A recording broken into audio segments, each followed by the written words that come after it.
বন্ধক রাখা জায়েজ আছে। আপনি কারোর কাছ থেকে টাকা লোন নিয়ে তাকে আপনার জমিটা দিলেন, যে ভাই টাকা যে নিলাম এটা যে তোমাকে আমি দেব, গ্যারান্টি কি? গ্যারান্টি হলো জমিটা তোমার কাছে থাকুক, আমি মেরে খাবো না, এটা তোমার কাছে আমার গ্যারান্টি হিসেবে থাকুক। বন্ধকটা হলো গ্যারান্টির জন্য। কিন্তু আমাদের সমাজে যেটা হয়, শতকরা প্রায় 100%-এর মতো, 99%-এরও বেশি মানুষ জমি বন্ধক রেখে সেই জমি ভোগ করে। এটা সুস্পষ্টভাবে নাজায়েজ কাজ। অনেক উলামায়ে কেরাম এটাকে একটা হারাম বলেছেন, অনেকে মাকরুহ তাহরিমি বলেছেন, কিন্তু এটা নাজায়েজ এবং গুনাহের বিষয়, এই ব্যাপারে কারো কোনো সন্দেহ নাই। কারণ কুল্লু কারদিন জাররা নাফআন ফাহুয়া রিবা, যেই লোনের বিনিময়ে কোনো বেনিফিট নেন আপনি, সেটা সুদ হিসাবে গণ্য হয়, রিবা হিসাবে গণ্য হয়। এই জন্য অনেক উলামায়ে কেরাম এটাকে রিবা বলেছেন, সুদ বলেছেন। অর্থাৎ আমার জমিটা আপনাকে দিলাম, আপনি আমাকে 5 লাখ 10 লাখ টাকা দিলেন, আমার বিপদ হয়েছে, সেজন্য সেই টাকাটার আমি কাজ সারলাম। যতদিন আপনার টাকা আমি শোধ না করব, বিনিময়ে যিনি টাকা দিয়েছেন তিনি ওই বেচারা যিনি লোন নিয়েছেন তার জমি ভোগ করবেন। তাহলে আপনি লোন দিয়েছেন, বিনিময়ে যে উপকার ভোগ করছেন, ফায়দা হাসিল করছেন, এটা গুনাহ হবে। এখন কথা হলো, আপনি বলবেন হুজুর তাহলে কে দিবে? কারো কি মাথা খারাপ আছে? এভাবে কেউ কাউকে দেয়?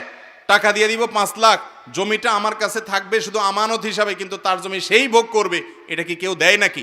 হাওলাত দিলাম, আবার কোনো লাভ হবে না আমার টাকাটা, তাহলে লাভটা কি?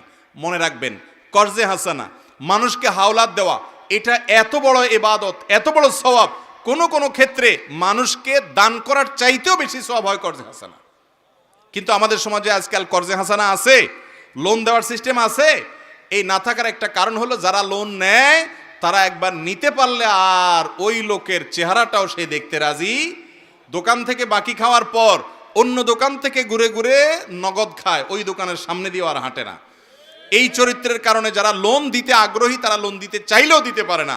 আর এই কারণে শুধু লোন না দিয়ে লোনের বিপরীতে গ্যারান্টি নেবেন। গ্যারান্টি কি?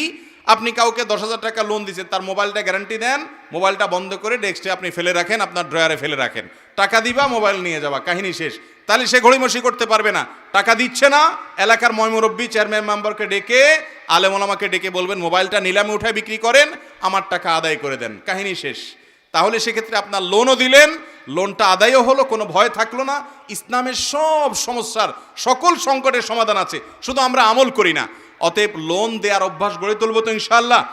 মনে রাখবেন, শুধুমাত্র স্বার্থের চিন্তা করলেই হবে না যে আমার লাভ কি আসলো। লাভ হলো আল্লাহর কাছে আপনি সওয়াব পাবেন, বিনিময় পাবেন। বিদায় খোলাসা কথা হলো, জমি বন্ধক রেখে সেটা ভোগ, যিনি টাকা দিয়ে জমি রেখেছেন তিনি ওইটা জমিটা ভোগ করতে পারবেন না। জমি থাকবে তার কাছে গ্যারান্টি হিসাবে, যার জমি ভোগ তিনি করবেন। শুধু তিনি টাকা না দিলে জমি যাতে করে বিক্রি করার উদ্যোগ নেওয়া যায়, মূল দলিল দিয়া, এলাকাবাসীকে নিয়ে, সেই ব্যবস্থা তিনি গ্রহণ করবেন। তবে এখানে বিপরীত রাস্তা, বিকল্প একটা রাস্তা আছে। সেটা হলো, যদি দেখেন আপনি বিপদগ্রস্ত, আপনার 5 লাখ টাকা দরকার, কিন্তু জমি আপনাকে কেউ, এই টাকা আপনাকে কেউ দিবে না জমি ভোগ করা ছাড়া, যদি এরকম হয়, তাহলে আপনি এই চুক্তিটাকে একটু ঘুরায় নেন, চেঞ্জ করে নেন। ফরম্যাটটাকে চেঞ্জ করলে জায়েজ হবে। কিভাবে সেটা আমি বলি। যারা কট নেন, ফরম্যাটটা হবে এরকম, ধরুন কথার কথা, ওনার জমি আমার টাকা, আমি ওনাকে 5 লাখ টাকা দিলাম, উনি আমাকে জমি দিল। আমরা বলবো এটা কট না, এটা বন্ধক না, এটা নিচ্ছি আপনার কাছ থেকে আমি ভাড়া হিসাবে। আপনার 10 কাঠা জায়গা আছে, 1 বিঘা জায়গা আছে, 5 লাখ টাকা আমি আপনাকে এখন অগ্রিম দেব, এই জমিটা আমি ভাড়ায় নেব। প্রতি মাসে এই 1 বিঘা জায়গার ভাড়া আমি 100 টাকা দেব। দুই পক্ষ রাজি হয়ে 2 টাকাও ধরতে পারে, এটা তাদের ব্যাপার। 100 টাকা, 200 টাকা বা 50 টাকা ভাড়া থাকলো প্রতি মাসে, বছরে 1200 টাকা ভাড়া থাকলো।